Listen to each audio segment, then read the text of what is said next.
Sam, and welcome to Exploring Innovation. And for our guest today, it's a pleasure to introduce the creator of the world's largest portable display and the only two-in-one display projector, the CEO and founder, Alexander Wesley. First question I wanted to ask you, just to start us off, is can you explain to me about the process it was from actually starting Splay to where you are now? To first have the idea for a large and portable display, we have to go back. I was working for an optical engineering company called Zygo. I was traveling all over the world, Japan, Central Europe, Japan. And I got really, really frustrated working on my small laptop screen. And when you're working for a company and you're on a business trip, and you have a client-facing job, you're expected to be with the client all day and deal with their needs, but then you don't lose your normal job and you have to be productive at night.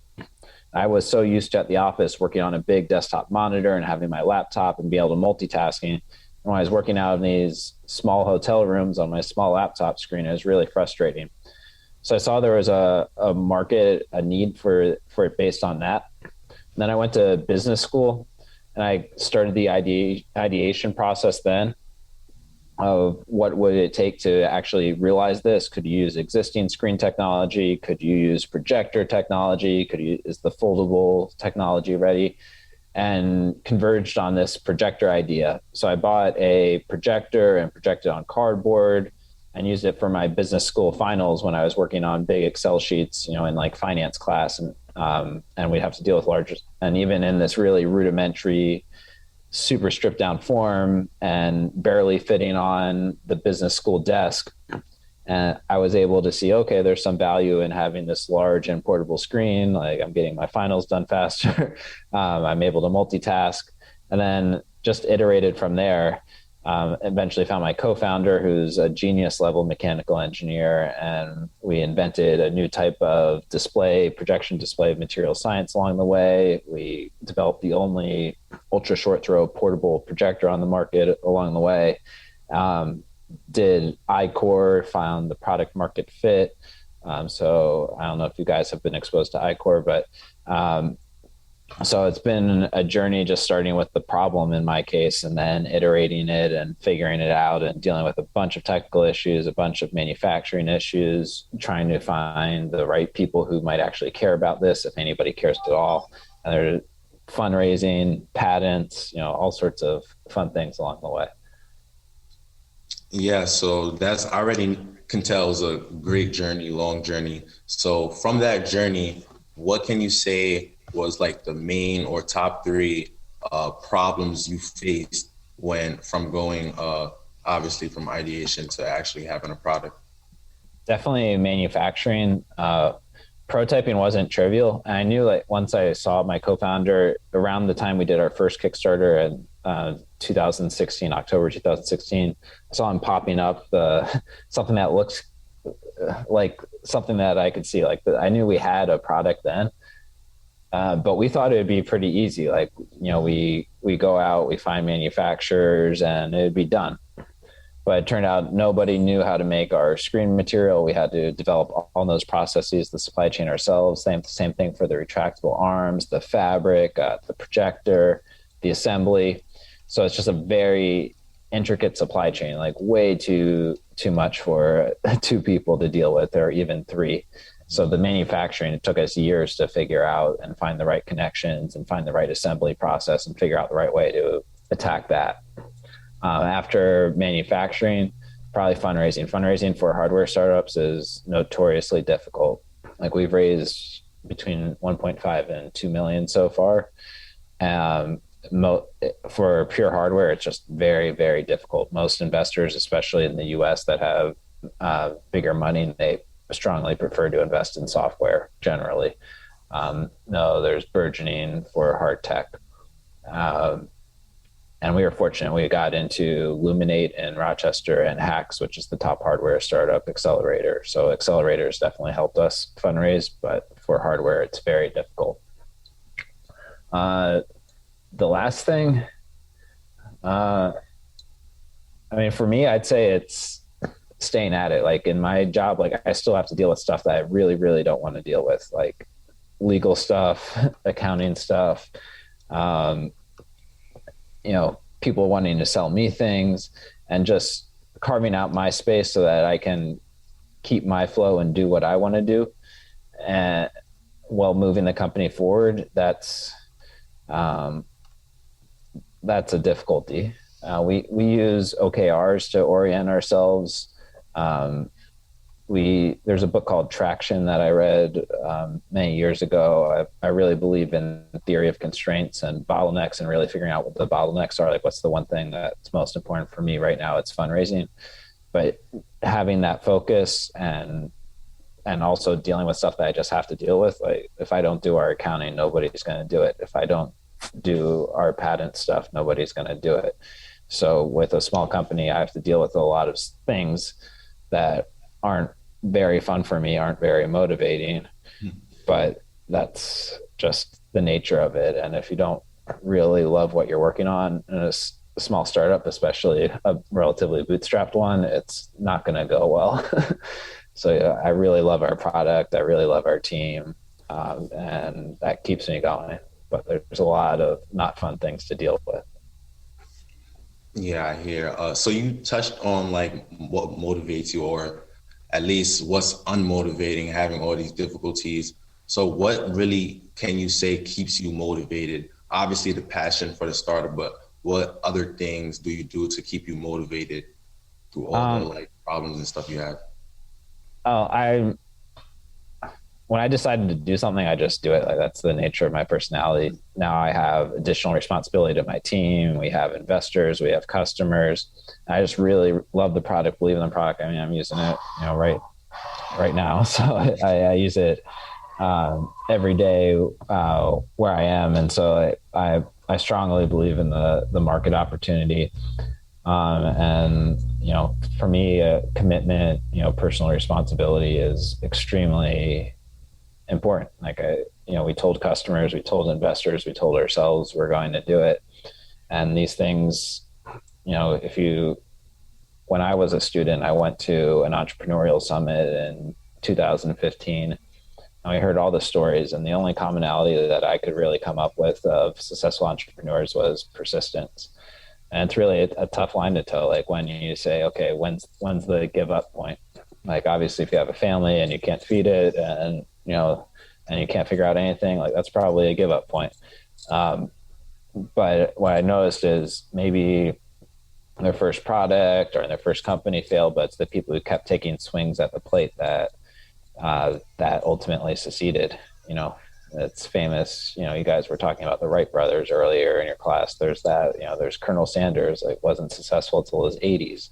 There's a bunch of these stories, and that's the commonality, the thread that I pulled out. And so, if you strip away everything, persistence is the common denominator. Great point. All right, to touch on your Kickstarter campaign, which was obviously successful with over 300 backers, got thousands of dollars in funding. How did you start or set up your marketing plan for your Kickstarter? So Kickstarter, especially now we're in 2022, nobody cares about it. Like you very, very, very rarely see $1 million, sometimes see hundreds of thousands. But the reality is the vast majority of Kickstarters fail because nobody cares anymore. To have a Kickstarter go viral, like our first one did, which did 700,000, our second one just did 300,000. Having it viral is just very difficult. And so what's most important is you have an email list of people that you think are somewhat committed. You validate as much as possible. So we had people actually give us $10, and we said, oh, after the campaign, we'll give you $50 off if you put down $10 now. And so we had that reservation list of a few hundred people. We knew maybe 50% of them would buy. We had a broader email list of 30,000 people. We knew less would buy from there. And so we try to prime the pump and have a list, because if you just launch without having people that are going to buy, you're going to 100% fail on Kickstarter unless you really spend a lot of money on ads and if you're willing to lose money. And so in hindsight, we should have done an even bigger reservation list than we did. We ended up taking people to Kickstarter directly and tell them to follow the campaign. But I think if we would have done more of the $10 reservations, which were at the time were costing us just a few dollars to get, so they were actually kind of making money on those, we could have done a bigger campaign. But you're always trying to iterate, always trying to get better.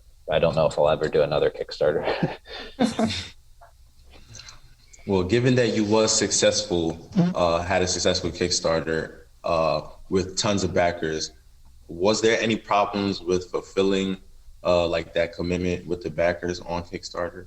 So for our first one, yeah, that's multiple years in manufacturing. And unfortunately, we had very few refund requests, really supportive, active customers on Kickstarter. I view it as also going back to responsibility, like do at least monthly updates, good, bad, ugly.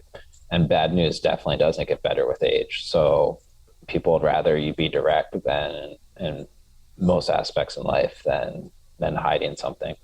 With this product where you said we're going to ship in July, hopefully we'll be close to that. But we do our final assembly in China. There's a lot of China that's locked down right now. And where our assembly factory is, there's a 2-week quarantine, even if you're traveling within China. So we're trying to manage that right now. So there's always challenge, especially like I mentioned, this product is very intricate. We do have our supply chain set up, but it's a very difficult beast to manufacture. So yeah, we have a responsibility to keep customers updated, and we're aiming to ship in July. So that's the current plan. And so for your video, you had a great video for your Kickstarter. Can you touch on like the cost that went towards that video? That video was about equivalently $6,000 or $7,000 US. So it took a few filming sessions, had hired a few actors, but you have to script it out. Obviously, like this, we worked with a freelancer, a German guy in Shenzhen in China, who I've met working there. He's done a number of Kickstarters. For our first one we did in Houston, it was $10,000. But the video is definitely the 100% the most important asset, because that's what people watch and that's what prompts them. Are they going to keep reading? Do they care? Are they going to click away? Might they back? So the video is where you want to invest. And if you get press, people will usually pull clips from the video too. So especially a product that's this visual, we thought it's extremely important to invest in the video. Yes. And okay, I have a final question here. So where do you see Splay in the next 5 years? What we're moving towards is ultimately pocketable, ultimately having parity with an LCD. So as you look at devices, generally what's caused anything to take a leap is when it becomes more portable. So going back to the Walkman, Sony decided, hey, we're going to make a stereo music set fit in your pocket, right? And that creates $1 billion market. You go to the laptop, we're going to make a computer portable. iPhone, it's all about portability. So where we see is making our products more and more portable, higher and higher quality. And with that, we expand the market opportunity. So it's not that difficult of a thesis, but if you look at the history of portable devices, that's what's most important. And so what we're trying to do is make computer monitors and TVs increasingly portable. And as things become more portable, you can use them in more places. Like now I can take around this 24-inch desktop monitor. I'm at a friend's real estate office working. I can go, to my family's house, to my apartment in New York. I can take this experience everywhere, co-working spaces.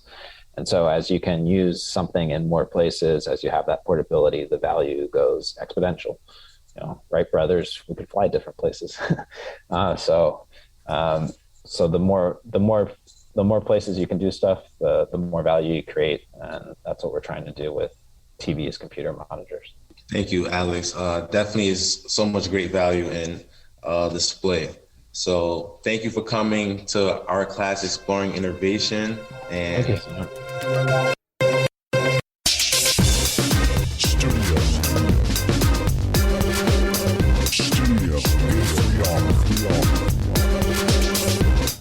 Studio.